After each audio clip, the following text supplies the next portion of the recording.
Thank you for calling the Sheraton Plaza Hotel. How may I direct your call? Hi, David Jones, please. One moment.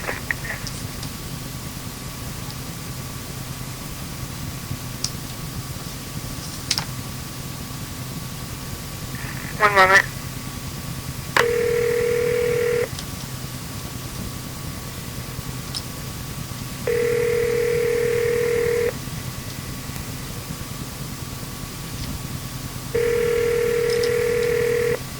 Hello? David, please. Okay. Hi, David. This is Greg Fasolino from Faces Magazine. Hold on. How you doing? Good. What can I do for you? I was calling to do an interview. I'm supposed to do an interview at 12. Fire away. Okay. I guess the first thing I was curious about, I've been a fan of yours for a long time, and I was like wondering if you were surprised at how this album has really taken off here in America. I mean, it's been a long time for you, and is it something you were surprised at? No, well, we had high hopes for it because we were really pleased with it. It's a bit surprising about the single, that it's selling so well and being played so much. That's good. When you made the album, were you in any way, was it something that you kind of said, well, this might be the one that'll do it, or, was that any kind of question while you were making it? I think it always is, although you kind of put that to the back of your mind, really. You just get on and record the music.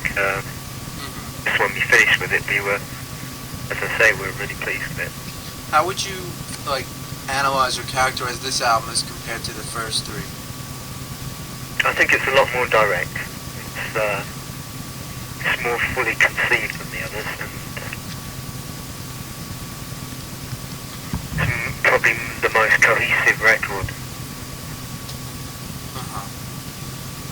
One thing that I've noticed about your records, and this one especially, is you have a lot of I don't know exactly what the word I'm looking for is. There's a lot of diversity in the sense you have like opposing kind of sounds on the record. Like you'll have your really powerful kind of songs like Motorcycle, or on earlier albums like Kundalini Express or something like that.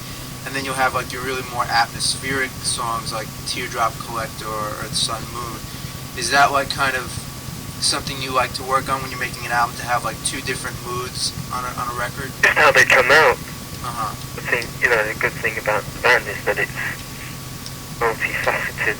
There's more than one style, more than one angle. I mean, I think this. I think the word I was looking for is contrast. You don't seem to be a band that's afraid of trying songs that really are very different sounding, but yet work together on an album. No, not at all. No, we think it's worth pursuing. Also, I mean, on that vein, I find it interesting how you and Daniel, trade off songs in terms of vocals and the lyrics, because you have a very different style. Your stuff is a lot more. Your vocal style is a lot starker than his is, and his is a little more, earthy sounding. So it's you got this real, difference in styles, yet they blend together. I mean, is that something? How do you work out who does what song, or how many songs each person does? Well, it's usually the case of whoever writes the words sings the words. And I mean, we don't really have to discuss it, it's just quite obvious really, and then, if Danny's singing the main vocal, then I'll supply the harmonies and vice versa. Sometimes it's a case of we write together, and then we sing together, and we just double up. Right. How do you feel, I mean, is it something though that, do you like having as a band, the difference in your styles? I mean, as opposed to just having one person's style? I mean, most bands just have one singer and they'll have one sound then, whereas having two different singers with a different style. Yeah. I suppose it's a bit like the Beatles, that kind of thing. I didn't really enjoy the contrast with albums. Although, I prefer John Lennon's stuff, but it was always refreshing to hear McCartney sing. Right. It's that kind of, I think that's quite refreshing, and as you say, it isn't so common today. How about, I was curious what kind of contribution Kevin usually provides to the songs, if any. Well, what he plays, really, I mean, the percussion, but he also uses, occasionally he'll play keyboards, and he uses samples, so that he's using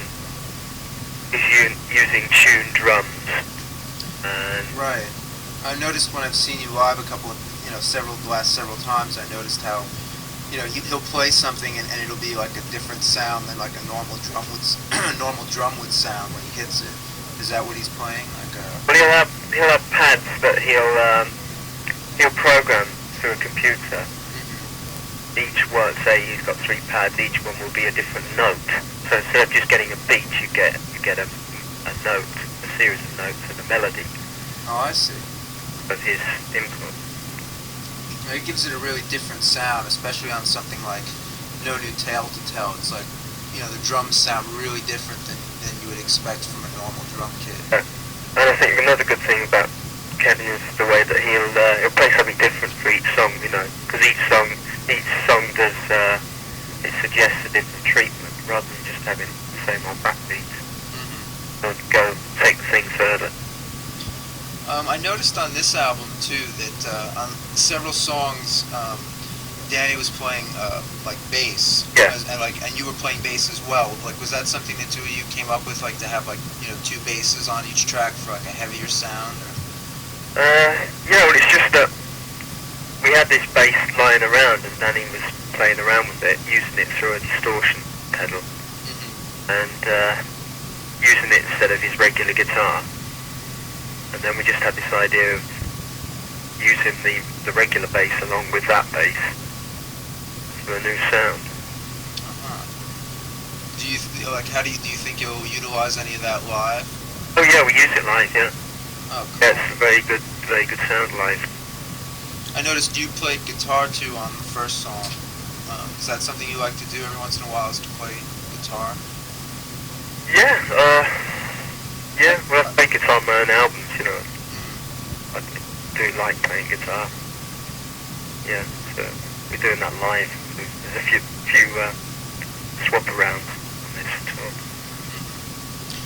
How do you, I'm curious what the reaction is back in the UK. I mean, do people over there, are they surprised too that, you're successful over here, or do they really kind of not care, or what is the difference in reactions over there from over here? I think we're a bit invisible at home. We spend all of our time over here since we began. And see, we don't even release records. I mean, the album, the single isn't out in England, or in Europe for that matter. Really? No, it won't be out until probably September. It's just that here, the whole process is much further ahead. Hopefully they'll catch up, Do you, I mean, I'm not asking you to to really analyze this or anything, but do you think there's any reason why it seems like in America Love and Rockets has been accepted a lot quicker and better than, back in England or Europe? Hard to say, really. Is there anything specific about the band that you think makes it more, I don't know, intriguing to American ears as opposed to people back home, or people back home just interested in something, trendier? Well, in England at the moment, American bands are very popular. I think it's the kind of exotic appeal of the alien, Whereas over here, English groups are much more successful and intriguing. Like, say, just what comes to mind is Robin Hitchcock. Yeah. Very English. I like him very much, but in England, he's not as popular as he is here. It strikes me as kind of weird too, because in England, Bauhaus was pretty big, and you know, I don't know, it seems like people there just like kind of didn't want to get into your new projects as much, whereas people over here are like still really excited about hearing you and, you know, seeing what you're doing. I don't know, it seems kind of strange to me. Yeah, I think it will slowly change. I think it's already just beginning to change in England. Mm-hmm. Also, we haven't played there at all, you see. You need to do that. Right. How is the tour going? You're in Florida now, right? Yeah, we haven't started yet. We start tomorrow, Thursday. Do you like touring? Yeah. Well, we like touring if we like what we're playing, and at the moment we do. Mm-hmm. There's nothing worse than if you're playing what is to you a dead record, so to speak. Right. And everybody else is new, but to you it's just played out. But this is one of those exceptions where we actually still like playing. It's still alive to us, you know, because it's still quite new to us. Do you have any, you know, is there anything specific to this tour that's different than the previous ones? Or? That fact.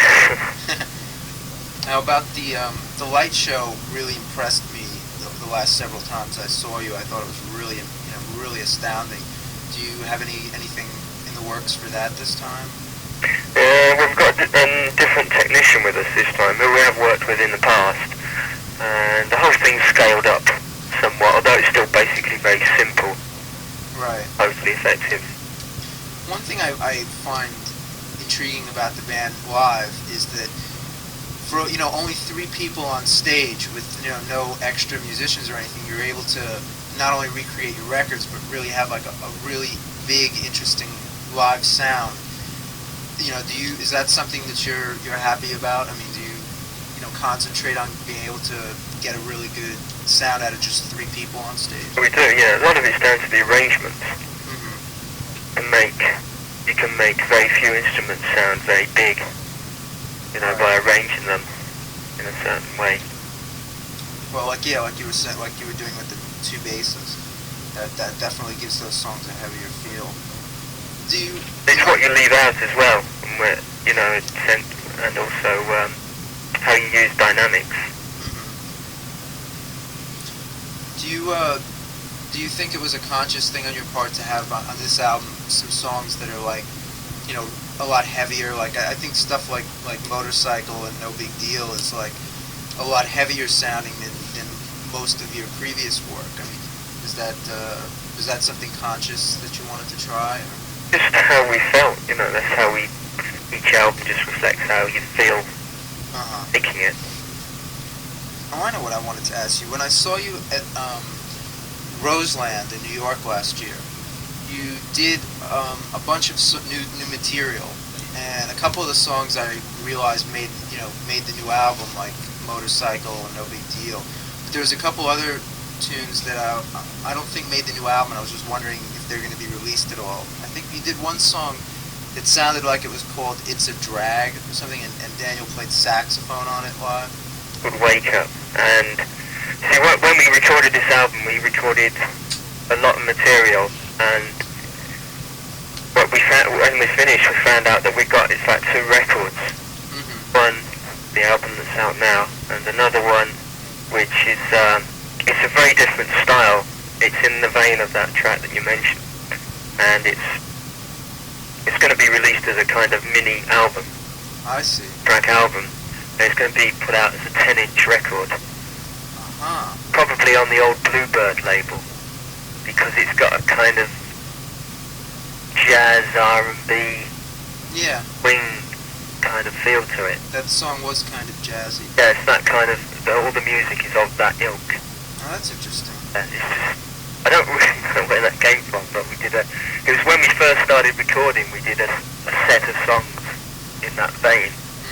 It's onto the... I think you did another song after that too that had a really interesting acoustic guitar coda, like towards the end. Just this really interesting thing where everything dropped out except for this acoustic part. I don't think that made the new album either. Oh yeah. Yeah, that's sort of lost in space at the moment. I know what you're talking about. What about, I also, as a last thing on that show, you did a really, I thought it was pretty cool cover of Physical. as it came out. Yeah. Do you think you might ever like put that on a B-side or something? We don't play it anymore, and it was just for that tour. Really? Doing another cover version though, this time the Old Animals song, We've Got to Get Out of This Place. Oh, cool. And What about do you think we'll ever see a reappearance of the Bubblemen? you never can tell. Is that something that you guys like to do? Because I've noticed a lot of times you seem to like doing anonymous things, like you did that thing, the Sinister Ducks once, and then the Bubblemen. And I mean, is that something that you find amusing, or? I have to say the Sinister Ducks were nothing to do with Love and Rockets. Really? I don't have that. That somebody had just told me that it was Love and Rockets. No. What about the graphics on the new album? How did you come up with the idea to have like the optical illusions and stuff? Well, when we finished the record, we just sort of tried to convey the feel of the record on the sleeve with a graphic image. So we started looking through all these optical design books, and we came across that particular one. Right. We just sort of thought, oh, that's it. It's almost as if it's been designed for it. It even contains rockets, if you look at it. And it was nice. The others were sort of they looked a bit dated and looked like some 1960s psychedelic posters, but this one, it had a real sharp look to it. Do you find that for artistic purposes on your records and stuff, you like doing things more minimal than, let's say, most bands do? Because I've noticed all your record covers definitely have a lot less busyness going on with them. They're very focused, very minimal, as opposed to your usual record covers. Is that something you like to approach that way? It's really whatever is suggested by the record in the sleeve. Let me see. And when we started putting designs out, we really wanted to establish that logo design. So that's why we always featured that. How do you? I mean, when you look at your music, do you regard it because it seems to me that there's a cerebral side to the band and a very sensual side to the band, and sometimes one is dominant over the other in certain material. How do you look at the band in terms of that, emotionally, like the music? Do you see it as something you work out in your head, or is it something that just comes out of you emotionally? I think the best stuff is non-premeditated, really. It just comes out. It's almost like it's controlling you. You're just a channel for it.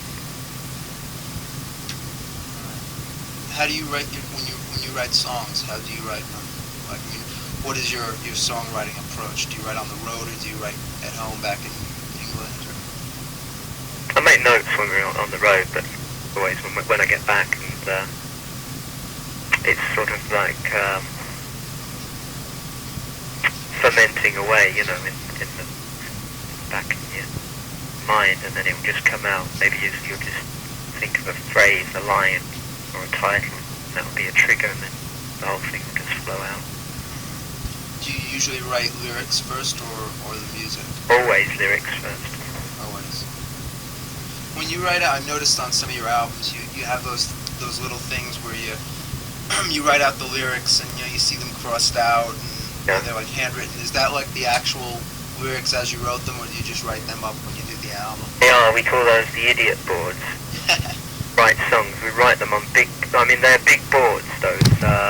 What you're seeing is a great reduction of, it's just like an idiot board somebody would hold up in a TV studio. We find it's a real aid to working on the song, because you've got it there very graphically in front of you. And then when we're working through it, we'll cross it. That just gives them more. Yeah. How about your song, the first song on the album with the 4 asterisks? Yeah. What gave you the idea to, that's kind of a little interesting little concept there, the asterisks and stuff, the bleeping out. What was behind that when you were writing it? What it refers to is, we did an interview with an English music paper called The Melody Maker. Right. And it was basically a hatchet job. And when it was printed, it was a lot of the quotes were taken out of context, and the questions that were asked were changed, substituted for different questions, so the answers we gave had a different meaning. I see. They just carried on by printing this stuff about me specifically, and I had this column in there which they put my name to and just print a load of nonsense, you know. And so it's an answer to that. And the Melody Maker, they can't print 4-letter words, so they put 4 asterisks instead. That's why I use that. I see. How about the songs dealing with motorcycles? Is that something the band's into, or did you like writing about that? I mean, I know you didn't write the song itself, but is that something that the whole band's into, or is that just... Yeah, we like them. I mean, I like them from an aesthetic point of view, and Danny likes them from all points of view. He's got about 6 British bikes, and he's got a Harley Davidson. He loves bikes. He's always had motorbikes. So it was kind of like a real natural thing for you to write about, or to sing about that. Yeah. How did you develop? I always wanted to know this. How did you develop your bass style? Like, what was some of your early influences, or did you just pick up the bass and come up with your own style? Or Reggae, early 70s reggae. First started going to youth clubs, and they had discotheques, and they used to play reggae music all the time. These were sort of skinhead type discotheques. Right. And there was just something about the power, this kind of dark. I know what you mean. That's really surfaced, I think, in several of your songs over time. I mean, Involved Confusion and She's in Parties, and some stuff like that. You can definitely hear, like, and a lot of the dubbier stuff you've done is very much like that. Yeah, that's where it comes from, really. How about, I think a lot of people who, are into Love and Rockets don't know that you and Kevin are brothers.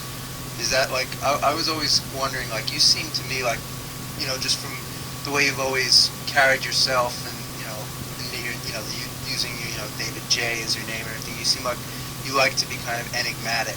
Is that something, you always wanted to do, or, like, how did that come about that you used a different name than I like to maintain anonymity away from this kind of situation, I use my other name.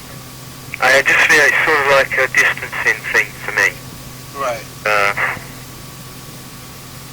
I need that, so that I can step out of being David J when I want to be someone else. I see. I just thought it's just my it's my initial. Right.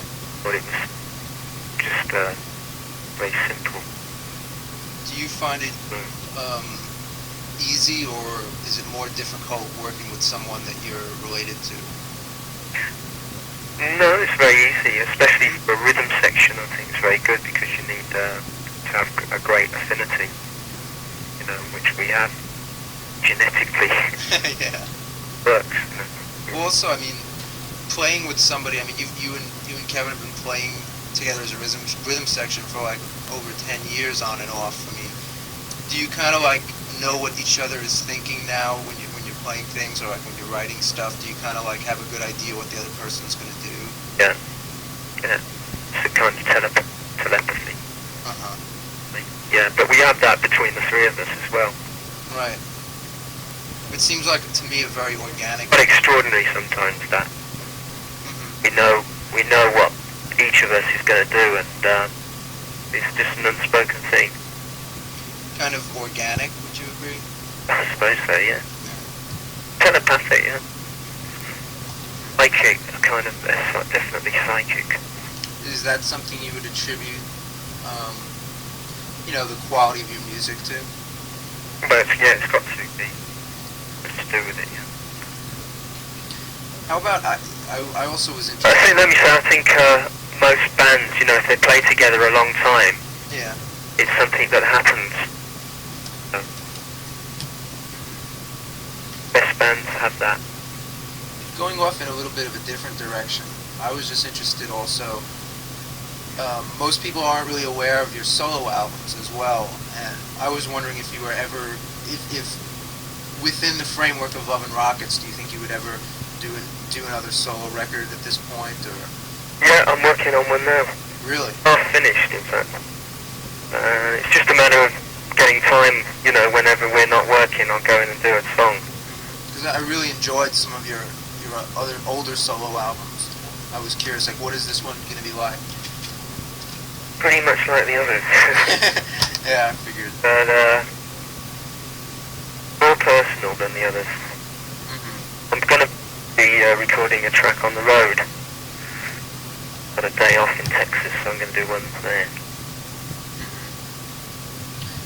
How about, this is another just question I was curious about.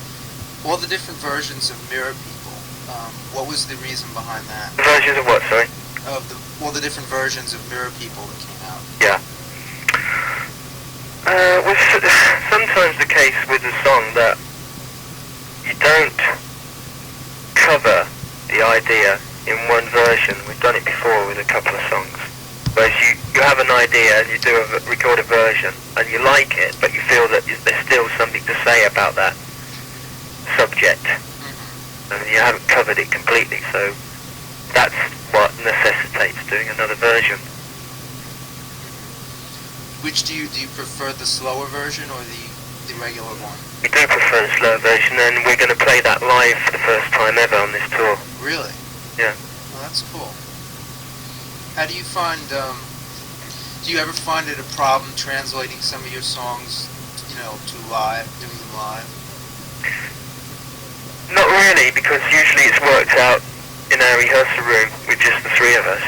And we have this premise where if we can cut it with just the three of us playing, then it's a good song.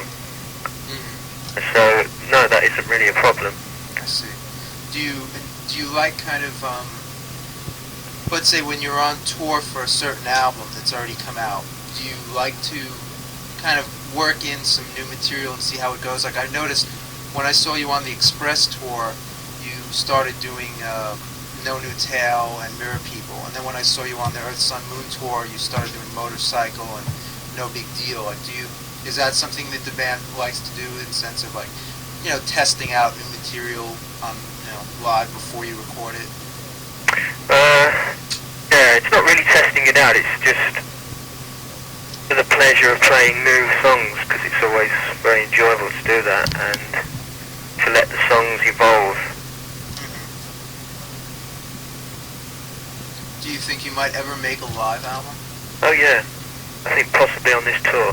We're thinking about recording some dates on this tour, because we think that we're playing the best that we've played on at the moment. Right. You also now, you have a really good body of material to choose from. Right, yeah. Also, you mentioned when I first started talking to you now about how good the single is doing, which is So Alive. How does, is that something the band's always wanted to do, is like basically get hit singles? Not in the crass sense of it, but just in the sense of reaching a large amount of people with your music. Oh, we've always wanted to do that, yeah. And, that's a way to do it, then that's fine by us. How did you get the idea to use the female vocalists on it? I think that's like a neat touch in there. How did that come about? Suggested by the song. You always come up with a basic structure, and then you think. Usually, it's just suggested something. Mm-hmm. It's suggested, whether it be an instrument or a particular sound, and that just came to mind. Let's use what would sound great on this would be black girl backing singers. Right. And that's what we did. We just got them in.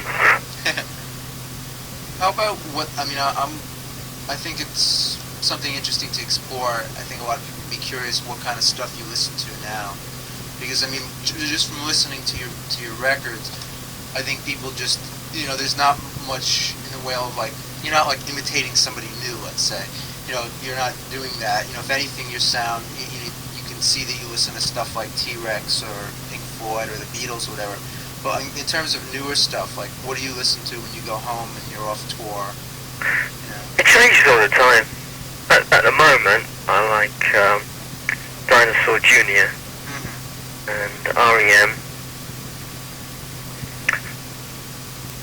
Sonic Youth,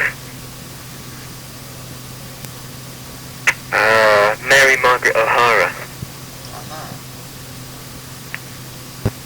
Is that is your does the whole band generally listen to similar things, or does everybody listen to totally different? No, everyone's got quite different personal tastes, really. I mean, we come together on a lot of things, but he likes Prince a lot and the Rolling Stones. Michael Jackson. Really? Who has a more popular taste than me, I think, generally. Which is good to have that within a band, you know. Yeah, it's contrast. What was I gonna say? Do you still take though more like inspiration, let's say, from older music though, than newer stuff in terms of your own music?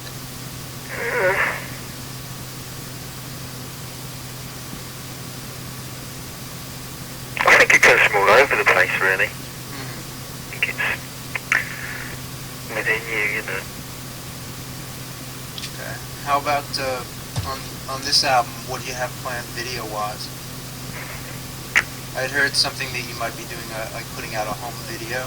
Oh, yeah, it's a compilation of all the videos that we've done.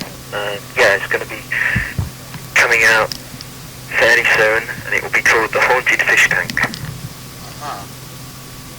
Do you know which songs will be on that? All the ones you've done before for video?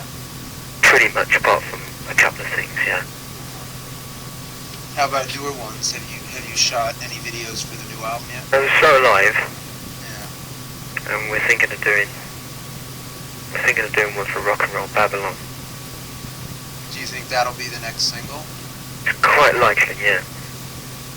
What do you think? Do you think that'll make a good single? I think so. It's different. I think it would be good for one reason is that it's very different than So Alive, and also I think it's a really good track. You know, we didn't know if it would be too different and it would throw the audience, you know, the record buyers.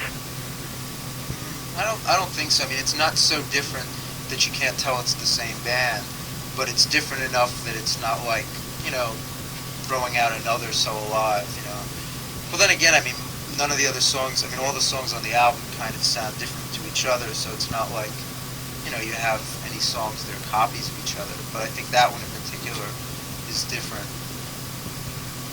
So, do you have any plans to tour elsewhere, in America at the moment? Not at the moment, no. We're just going to do this one, see how we go. Do you have any idea when you might be in New York? Yeah, let's see, late August. About then. Do you think, you mentioned before that you think you're playing better than you ever have before. What would you attribute that to that would make this tour better? Just practice? Practice, yeah. And liking what you're playing. The fact that it's current. So you like to keep, yourselves fresh. You don't like to just beat something to the ground, I guess. Oh yeah, no, we always like to, keep everything fresh and alive, yeah. Is there any other projects you have coming up that people would be interested to hear about? Or? No. No. You must be really busy now. That I guess the more success you have, the busier you're kept by that. Yeah. Yeah, we're doing lots of interviews. Okay. One last thing. I was wondering if anybody in the band ever thought of doing something, outside of music, like literary or film-wise. Because you seem to have a really, flair for, cinematic type things and, words, and I was just wondering if anything like that ever might come up. Well, really, but we're interested in doing some film soundtrack work. Okay, I'll look forward to that. Anything else you wanted me to ask that I didn't ask? No, not really. Okay. I appreciate you taking the time out to talk to us. I can imagine you must be really swamped with interviews. Yeah, we are. Yeah, but it's alright, it's fun. Okay. Alright. Thank you very much, David. Bye then. Take care.